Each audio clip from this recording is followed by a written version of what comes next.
A Sarasota ballerino recently made history when he became the first American to compete in the international competition for young ballet students. Herald-Tribune art reporter Carrie Seidman and staff photographer Elaine Litherland followed him to Havana, and SNN's Melissa Warren joins us now in the newsroom with more on his journey. Melissa.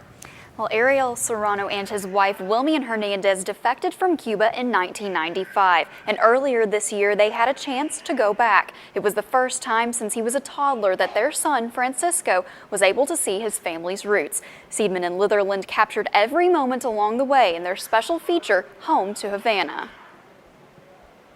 I have always wanted to go to Cuba, and I thought it would make a great story of them bringing back their children to the place where they trained as dancers. I mean, light and color and history just coexist in a way there that is unlike any other. So to be there with a camera and to just have the freedom in 7 days to wander around and make pictures is really what we want to do as photojournalists. Serrano and Hernandez both came from a low-income background in Cuba and were selected as children to join one of the world's best ballet schools. Ballet program in Cuba is phenomenal.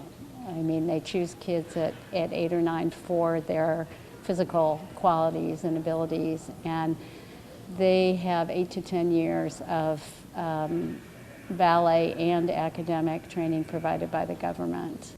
After dancing all over the world, the Serranos founded the Sarasota Cuban Ballet School, and it's those students, including their son Francisco, who got to see the origin of those dances on the trip. You can imagine on many levels this story was really touching. I mean, it's 2 native Cubans going back to their country and showing it to their children.